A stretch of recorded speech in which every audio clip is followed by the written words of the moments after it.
Christ is born. Christ is born. And today Christ is born.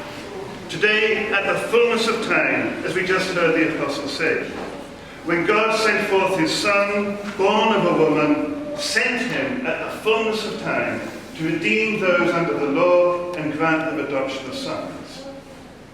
Now this phrase, at the fullness of time, has become so familiar to us that we use it in all sorts of ways that I suspect we no longer remember or know or hear what it is really saying.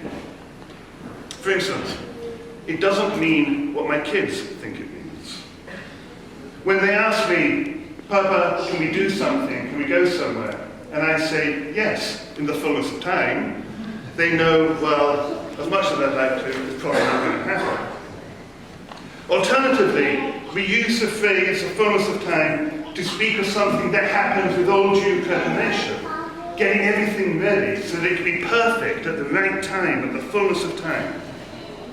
And this is indeed how we've been preparing ourselves for this feast, with an increasing sense of expectancy, beginning even before Thanksgiving, if we've been keeping the fast from the beginning. And if not, then certainly with all the advertising and marketing that hits the shops we've begun later on. And if we've been able to withstand all the consumerist trappings of this feast, I'm sure that we've all broken down over the last few weeks and days, doing our Christmas shopping, presents, food, making all the preparations so that in the fullness of time, everything will be ready. And then in addition, we've been coming to church, we've been fasting for 40 days, we've been coming to the pre-feast services for this feast, for the Advent of the Lord. And we've been hearing the hymnography, which again speaks about making preparations. Make ready, O Bethlehem, prepare the manger, get the cave ready, for the Lord is coming at the fullness of time. But I'm sure that Joseph and Mary did not think that all the preparations had been made. They were the poor and the humble of the earth. They had to travel a fair distance at the coldest time of the year, when all around them was frozen and hard, dead. And then they came to Bethlehem, with Mary just about to give birth, and they found nowhere to rest, but ended up in a stable fit for animals. So there is surely then something more going on in the hymnography, as it plays upon the imagery of the fullness of time, the Apostles' words. Something much more is going on in all of this. Something which takes us much further into the incredible mystery that is being unfolded for us today. The fullness of time really means the end. St. Athanasius speaks of the Incarnation as happening at the very moment that the human race was perishing. When the image of God, he says, was at the point of being completely wiped out from the face of the earth, at that very moment, then and only then does God become incarnate. Not that it was, by worldly standards, so much worse 2,000 years ago. No, there have been many more worse times before and since. But rather it means at the fullness of time, at the end, in extremes, at the lowest point, the last straw, the breaking point, the end that is in fact every moment, when we realize that in the bleak midwinter of our apparent so-called life, we are really dead, as a fast should have brought home to us. Only then, when we realize that we are and always have been dead, only then does God act. For his strength is made perfect in weakness, and he gives his life to those in the grave. And then the apparent end is seen to be the beginning. And when God acts, how does he act? Well, he acts just as he did at the beginning, and as he always does. He takes the earth and fashions it. He molds it into a human being. This time, however, he doesn't simply take earth from the virgin ground, earth which has not yet been worked over by man, but rather he takes our earth from the Virgin, the earth that has been worked over, our frail flesh, so that what results is not another creation, a different creature, but rather the new Adam, taken from our nature, the earth which we are, yet taken by the Son of God himself. Adam's flesh, we know, was animated as we are by a breath of life. A breath of life which is transient, transitory, always expiring. But now, in the flesh conceived in the virgin womb, when the power of the Most High overshadows her, Christ's flesh is now the place of the life-giving Spirit. It is in this way that life, then, is born into the world. That life, not simply a reinvigorated breath, but life itself is born in the flesh. So we are not then simply celebrating the birth some 2,000 years ago of an infant who was born to die, as is sometimes said. After all, we are all, from the first moment, from our very first breath, heading towards death. Rather, we are celebrating today the birth of life, born in extremis, at the end.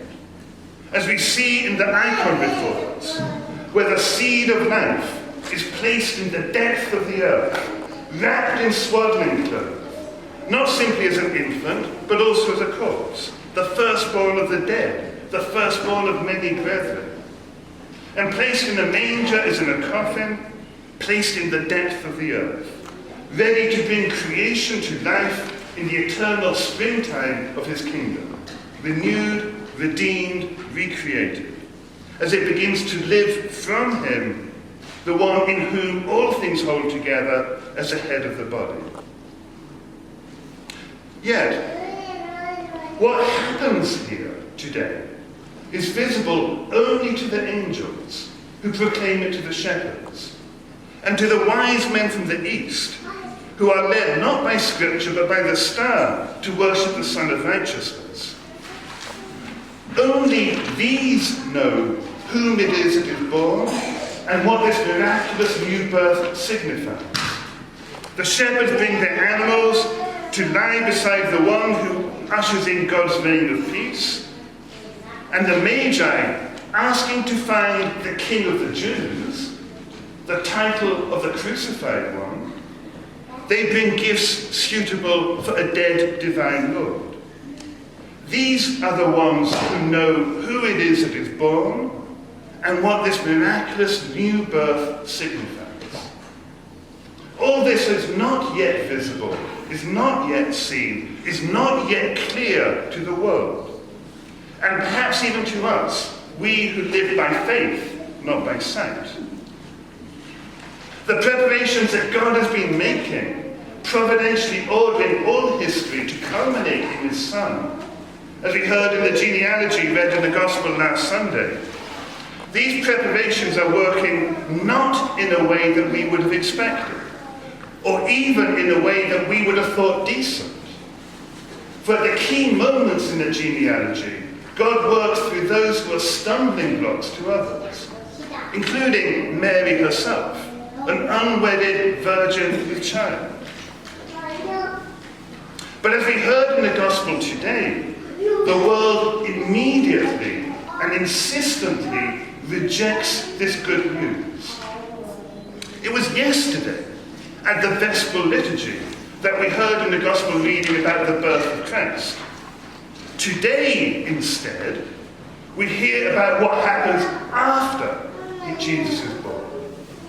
And specifically, we hear about how when Herod hears of this, he and all Jerusalem are troubled.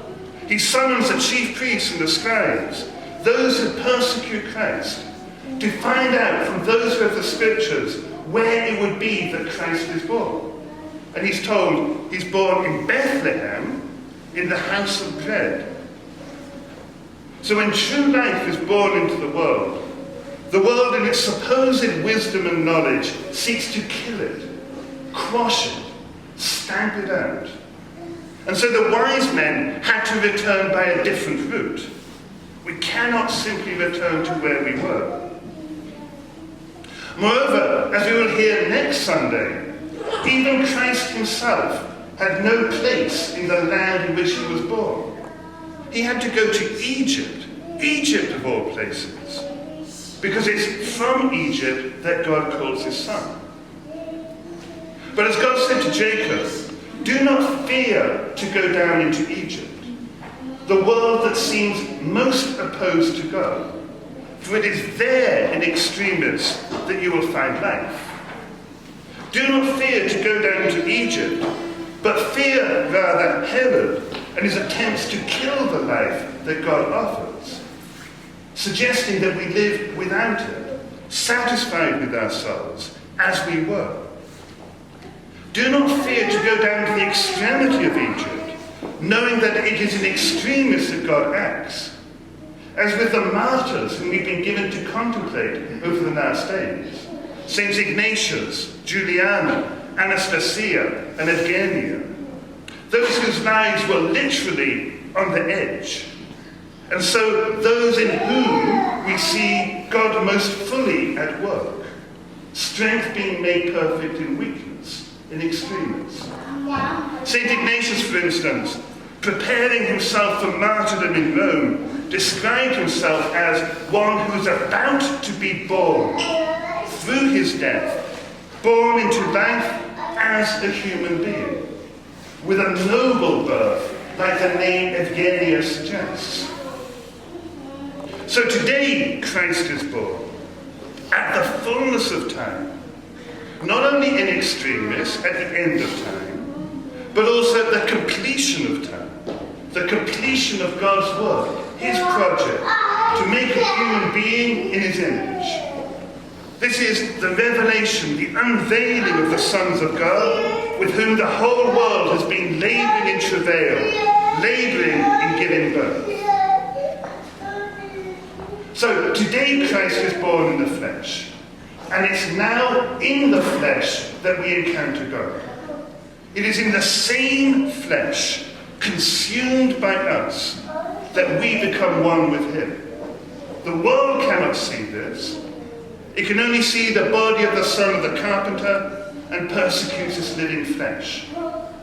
But we, however, are given to enter into his life, his identity, and his flesh. As St. Polycarp, the disciple of the beloved disciple, put it, O sweet exchange, O unfathomable design, O unexpected blessing. A sweet exchange, not the exchange of presents that the children here are anxiously awaiting. Although that exchange of presents is a reflection of and shares in the exchange that we celebrate today. Not that exchange, but rather the exchange of God and man. God becomes a human being so that we humans may become God. God gives himself completely to us, fully, with no remainder, completely and fully sharing in our frailty, yet doing so completely freely, as one not bound as we are to death, and so turning that mortality inside out. And in so doing, he shows us what it is to be God, fully, with no remainder, no surplus of divinity to be found out by some other means. Yet in the same way, opening for all of us a way to make our life into a gift, and so sharing the divine mode of life and ourselves become God's. So as we begin to reflect on what is offered to us today by God's present to us of his own Son, our lives really should be turned upside down. There is no going back, as there wasn't also for the wise men. It's taken us 40 days to prepare ourselves for this, to know what it means and what is now required of us, as we celebrate the birth of true life himself into this world. So let us pray then that we are given the strength to receive the gospel proclamation, that we do not act like Herod or the scribes or the Pharisees, the ones who have the oracles of God, the treasures of God, but do not do what they direct. sitting on the seat of Moses, preaching but not practicing, imposing heavy burdens of others, not helping them. We've received the full revelation of God in absolute clarity, but it's a clarity which makes our own negligence that more obvious. Rather, let us be like the wise men going to Bethlehem to receive the bread of life, the new life given through his death, so that this life, Christ himself, is born in us, and we take root in him, grafted onto him, adopted in the adoption of sonships, and so calling upon him, as we are soon about to do, calling upon the heavenly God as Abba Father, and receiving his flesh as our flesh in that blessed exchange. In this way, we will extend his gift through us to the world, making of ourselves a present to others, so that by this blessed exchange, we can truly say in word and deed, and say today, Christ is born.